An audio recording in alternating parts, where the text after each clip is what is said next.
Maayong hapon, Negros. Ini ang Digicast Negros 10. Ang nagapanguna nga napulo ka mga balita sa isla sa Negros ang amon ni gadulong sa inyo. Updin ninyo kami via Facebook, YouTube, kag sa amon nga website www.digicastnegros.com. Kag sa naman kayo malantaw sa Kika Channel 11 sa Kabangkalan City, Himamaylan City, kag Banuasang Ilog. Kag yari na ang top 10 nga mga balita sa Negros subong adlaw. DILG Region 6 nagsiling nga ang Negros Occidental pwede makarequire sa espas sa gihapon. Minor de edad patay matapos ginbuno sa guwasang computer shop.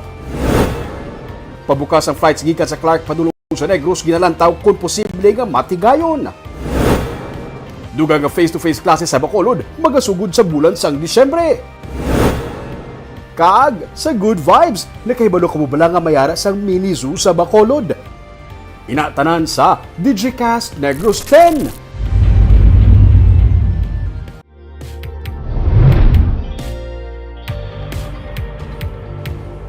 Sa number 10, ginklaro ni Provincial Administrator Rayfrando Diaz nga wala ang probinsya nag-approve sang espas nga may sala nga impormasyon o kung false information.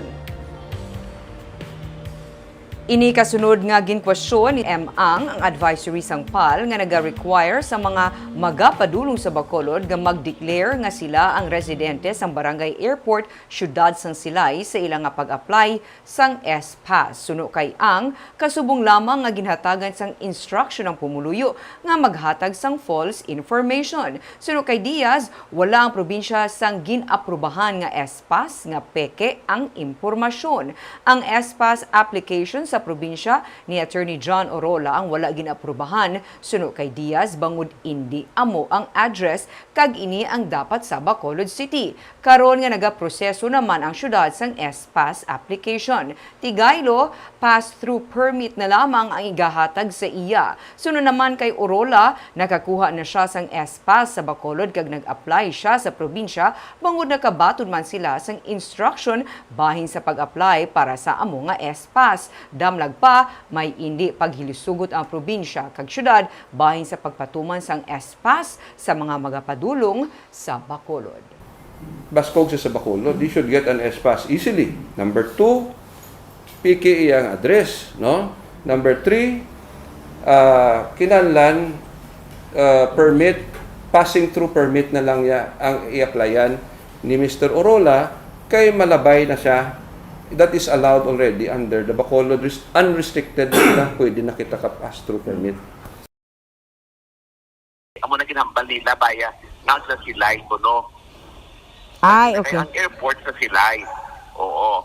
Kaya ang airport sa Silay, so therefore amo na gin-apply, amo na gisunod man lang na. Later on, sang kagapon ako kakita sa mga exchange ng Gilinamo. Okay. Nagkibot ako, di ko nakakalat sa buhaw. Lumera naman ko sa spas dayon, Bacolod eh.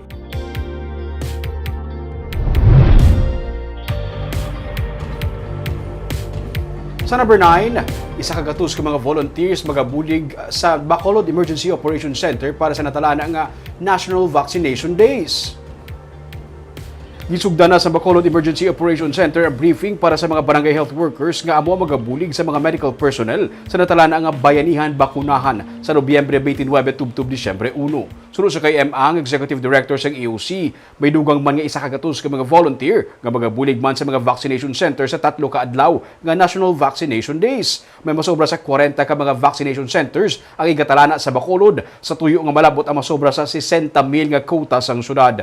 Gani nagapangabay man ang EOC sa mga wala pa nabakunahan, kag bisan pa ang mga luyag magbaton sang booster shots nga magpadulong lang sa mga natalana nga vaccination center sa mga mall, mga kabarangayan, kag mga eskwelahan nga magaserbi nga vaccination areas. More than 100 nga mga volunteers nga nag-respond sa call for volunteerism sa national government to help out during the National Vaccination Days. And we will be orienting them, we will be briefing them on Saturday. So may mga nurses, mga encoders, screeners, and health workers.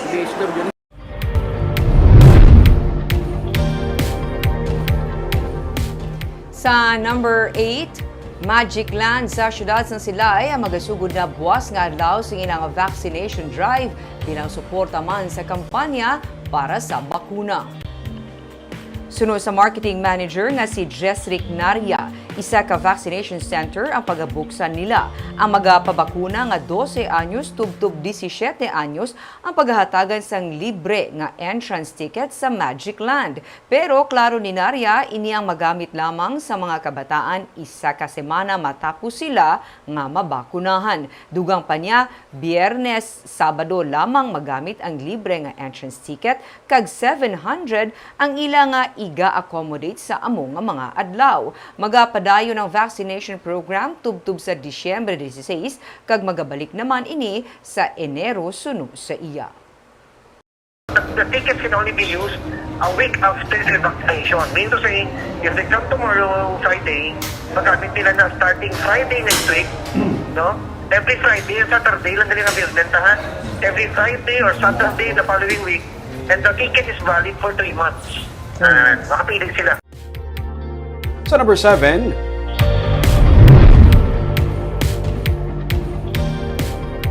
curfew violator sa Bacolod City ang naglapaw na sa 13,000 humalin sa bulan sang Enero. Parayon karon na panawagan sa Bacolod City Police Office sa mga pumuluyo nga magsunod sa executive order angot sa curfew.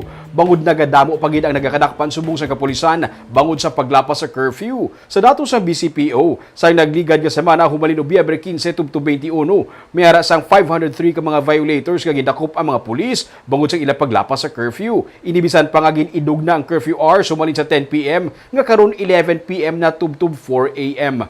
Kung sumahon humalin sang Enero sunod sa BCPO, yara na sa 13,245 ang mga nadakpan nga naglapas sa curfew. Ginpahayag naman ni BCPO spokesperson Lieutenant Colonel Sherlock Gabana, ang pagsunod sa curfew protocol ang hindi lang para sa pagtapna batok sa paglaptas sa COVID-19 kundi pati man sa seguridad sang kada isa.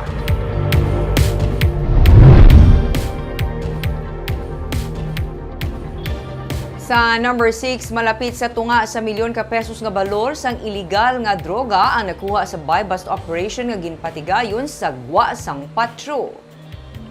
Arestado sang Martes ang 21 anyos nga si Rica Hinete matapos ini makuhaan sang malapit sa 70 gramos nga balor sa ginapatihan Shabu sa buy-bust operation sa Gwa sang Bago City Public Cemetery. Ginabulubanta na gabalor sa 476,000 pesos sang iligal nga droga ang nakuha kay Hinete. Sunod sa Bago PNP, si Hinete amo ang nagasupply sang iligal nga droga sa mga small-time drug pusher sa syudad kag madugay naman siya nga ginamonitor sang kapulisan. Kaso nga paglapas sa Republic Act 9165 na batok sa iya.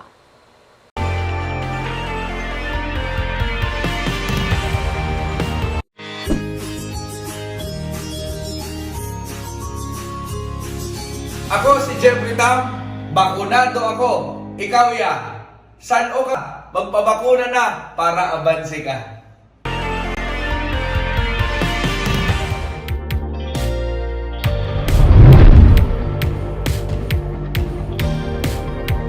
Sa number 5, binuod de edad patay matapos bunon sang ice pick sa Gwa sang kompyuteran.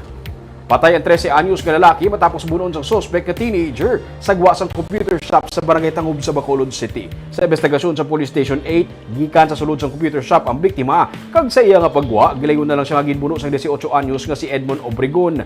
Nagtingwa pa nga magpalagyo minor de edad pero ginlagas pagin ini sang suspect kag ginbuno-buno sang ice pick. Sunod sa kay Major Jory Puerto, commander sa Police Station 8, may hindi paginsindihanay ang duha ka mga pamatanon kag ang biktima ang ginbantayan sang suspect nga posible yara sa impluwensya sang iligal nga droga sang amo nga tion. Kaso nga murder ang ipasaka batok kay Obregon.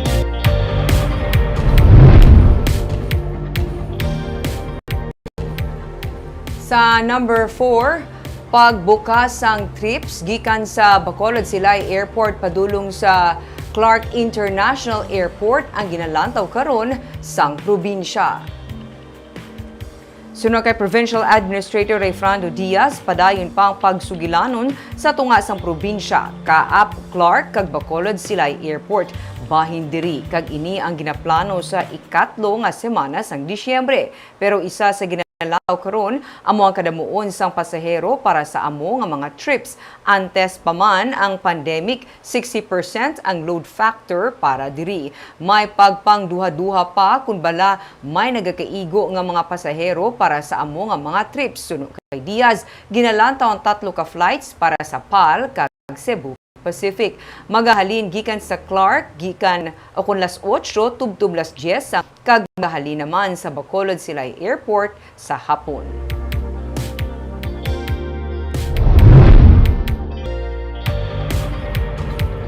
Sa number 3, dugang nga face-to-face classes sa Bacolod ang pagkasuguran sa bulan sang Disyembre. Iban pagid nga mga universidad nagapanghanda man para sa face-to-face classes sa bulan naman sang Enero.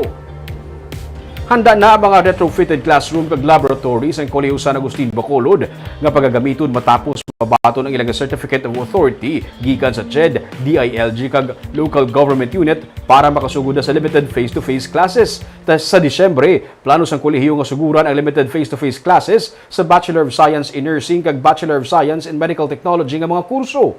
Ang University of Negros Occidental Recoletos maghulat man sang approval sang CHED, DILG kag LGU. Kaina, ginsugdan sang katapos ang Emergency Operations Center ang on-campus vaccination para sa mga manunudlo, mga estudyante kag upod ang ilang mga ginikanan. Sunod sa kay Carlos Legazpi, pamuno sang External Affairs Office ng Universidad. Nagasugod naman sila sa application para matigayon ang limited face-to-face classes sa pila ka mga courses sa bulan sang Enero. Eventually, we will also include sa second memo ang laboratory classes for the School of Philippine College of Engineering, Agriculture, Hotel, and Tourism Management. Okay, so those are the programs nga applyan. But lately, kikinambal nga all programs, so we will apply, I think, for the laboratory subjects ng anay for this school year.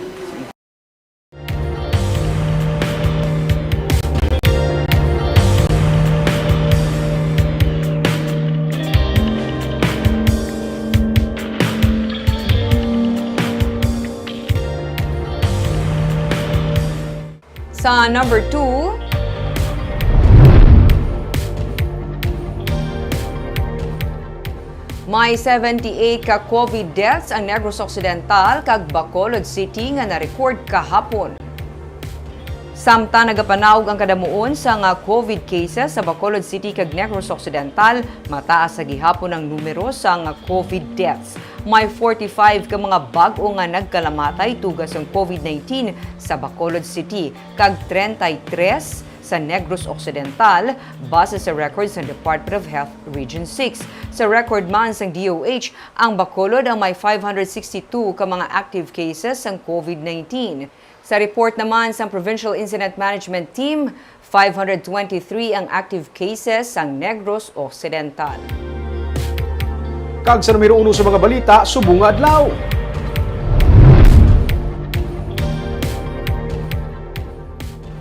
Pamuno sang DILG Region 6 nagsilinga pwede sa gihapon maka-require sang espas ang Negros Occidental sa mga pasahero nga mapauli sa Bacolod City. Bacolod EOC ginhimo na mga unrestricted ang application sa espas para automatic na ang approval. Ma-report si Nico Delfin. Nagsulat si Mayor Evelio Leonardia kay DILG Director Juan Inhiniero nga nagakwestiyon sa pulisiya sang Negros Occidental Provincial Government angot sa pag-require sang espas sa mga fully vaccinated passengers nga nagaagi sa Bacolod Silay Airport padulong sa Bacolod. Vaccination card na lamang kag ID ang gina-require sang Bacolod para sa mga fully vaccinated travelers. Pero nagapanindugan ng probinsya nga mandatory ang espas para sa contact tracing sa mga nagainabot nga pasahero. Sa text message nga ginpadala ni Inhiniero sa DigiCast Negros, iya ginsiling nga ang provincial government ang sarang mag-require sang espas depende sa travel restriction. Ginakilala man sang pamuno sang Regional Interagency Task Force ang ginihimo nga tikang sang Bacolod agod mapahalugan ang travel requirements santo sa guidelines ng national government. Ang airport ang yara sa Silay City nga sakop sang probinsya. Sa sulat man ginpadala ni Inhiniero sa alkalde, iya ginsiling nga hindi niya mapunggan ang Negros Occidental Provincial Government nga ipatuman ang espas requirement sa mga pasahero. Ginpahayag naman ni Provincial Administrator Attorney Rifrando Diaz nga klaro nga hindi ang probinsya ang naghahatag sang dugang nga kabudlayan sa mga pasahero. It was proven nga sino ang naghatag misinformation, klaro naman. Sino nagpabudlay sa pasayro ng Bacolod, klaro naman, it's not a province. Sorry no sa tanan ng mga pasayro nga nahalitan tungod nga ginhungod man isang Bacolod, usar kamo kontra sa amon, no? Kami kung magkadto kamo sa amon, atindiron kamo namon. We will take care of you and make sure that you board your flight. Ang problema suno kay Ang, Executive Director sang Emergency Operations Center, kay madamo na sa mga pasahero, ilabi nang nagapauli nga OFW ang nagareklamo. Inibangod man sang wala nagapalareho nga guidelines sang probinsya kag Bacolod. Gani antes pa man sang sabat ni Inhinyero, ila na ginhimo nga mangin automatic ang ESPAS approval sa mga pasahero nga mag-aagi sa airport. Because we have mounting complaints nga mga pasahero hindi makasakay kag hindi ma-check-in sa Manila because they don't have the ESPAS. Ginimo ta, ginpa-unrestrict naton ang aton nga status ang ESPAS. What that means is when you apply for a travel coordination permit through the ESPAS, automatically ga-approve na siya dayon to make it convenient and easy and hassle-free for our travelers kag ang aton mga Bacolod nun who are traveling back home nga more than 1 year na kalabanan ni sila more than 1 year wala nakapauli because of the restrictions. Nobyembre 12, nagpagwa sang executive order si Governor Eugenio C. Lacson nga required sa gihapon ng ESPAS sa mga mapauli sa Negros Occidental. Nobyembre 14, nagpagwa man sang EO si Mayor Evelio Leonardia nga hindi na required ang mapauli sa Bacolod nga mag-submit sang ESPAS. Pero ang airport yara sa silay kag sa idalom sang jurisdiction sang Negros Occidental. Nanindugan ang pamunuan sang EOC nga kadungan sang pagpahalog sang travel restrictions sa idalom sang Alert Level 2 nagapakita lang nga mas nahangpan nila ang mga kabudlayan sa mga pasahero amo nga wala na gina-require sang Bacolod ang ESPAS para sa mga fully vaccinated. Nico Delfin para sa DigiCast Negros. Sa Good Vibes, nakahibalo-bala kamo nga may mini zoo sa Bacolod City. Pwede makabonding ang pamilya sini nga Christmas. Kag sarang diri makitaan ang pila ka mga kasapatan nga amat-amat na karon gakadula sa kagulangan. May report si Romeo Subaldo. Sa kilid lang sa Capitol Lagoon, nahamtang ang Negros Forest Park sa idalom sang Talarak Foundation. Ginatawag man ini nga Living Museum. Bangod diri makita ang nagkalingain nga mga species sang Philippine wildlife nga sa karon amat-amat nga nagakaubos kag nagakadula. Anas magsulod sa area, dapat anay mag-foot bath para hindi magkaladala ang virus o kung bakterya nga makahalit sa kasapatan. Una nga makitaan ang 3 ka mga species ng parrots nga sarang makitaan sa Pilipinas. May Philippine hanging parrot o kung kula sisi ang magagbay nga species ng parrots. May blue nape parrots o kung ginatawag naton nga pikoy. May Philippine kakatu o kung kalangay. Sunod sa kay Kim Dicena, ang education guide kag animal trainers ng Forest Park. Sa una, makita ini bisan diin lang sa Pilipinas pati na diri sa Negros pero bangod sa pagpangutod sa kakahuyan kag pangpangdakop sini sa ila sa may Palawan kag Bohol na lang ini makitaan kag critically endangered na. So that driven their number all the way to extinction. Their last stronghold which is in the teeny tiny islands in Bohol here. There's these tiny islands right here, which is green, light and green. And then, Palawan. May Palawan Common Hill Mayna akong Martanico, kag Palawan Peacock Pheasant, magagbay ini nga sahay isang peacock. May Visayan Warty Pig akong baboy talunon. So nagligad lang nga semana, nagbata ang isa sa mga alaga diri nila, amo kon nga may mga idik sila sa karon. Sa Northern Negros Natural Park na lang ini makitaan kag sa porsyon sang Negros Oriental. Kag miyara man sa Palawan. This is NNNP, this is Mount Canlaon, this is Twin Lakes. These are the last Twin Lakes in Oriental. Okay. So these are the last natural parks or natural reserves that are left where you might find these guys in the wild. Ang pagpangutod man sa kakahuyan kag ang pagkaguba sang ilang natural habitat ang rason sa amat-amat sini nga pagjutay. May 3 ka mga species ang hornbill, may Mindanao wrinkled hornbill o kon manika.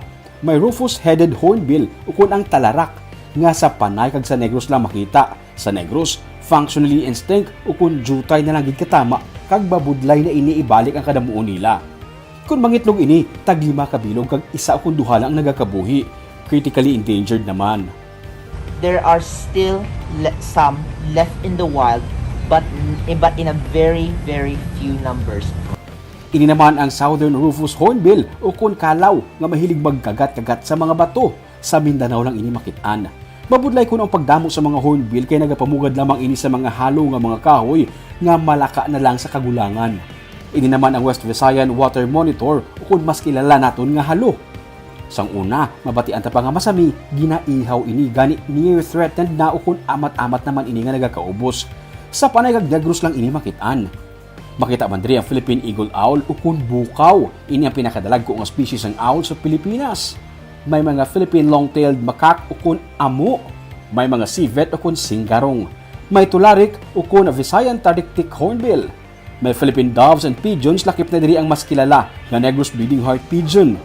Kung may mga tiger o kun leopard ang iban nga mga pungsod, kita mayara sang Visayan Leopard Cat o kun maral. Ini naman ang na-rescue nga mga grass owl o kun murugmon sa pulupandan nga ginhouse diri.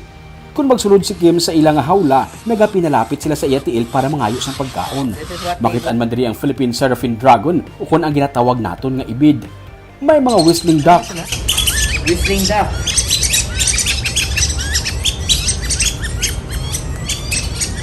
Kaag Philippine Spotted Deer o kun usa, most threatened nga klase sa mga usa. Kag nagaisahanon nga sahay isang usa nga may mga spots. Endangered naman ini bangod sa pagkaguba man sa ilang ilistaran sa kabukiran, tuga sa pagkautod sa mga puno. Sa una, sa mga isla sa Visayas ini makitaan subong sa panay na lang kag sa Negros. Kag mayara man diri sila sang Philippine Serpent Eagle o kun agila. Napatay ang tag-iya sini kag si Snake ang gin-turn over diri sa may Negros Forest Park. Manog ang iya sini nga ginakaon kunyara sa wild. Naanta na sa ni Kim. Face, which looks like a mask. Ang ilang rufous feathers that's around her body. And also these white spots that are found under her wing kag sa iya belly.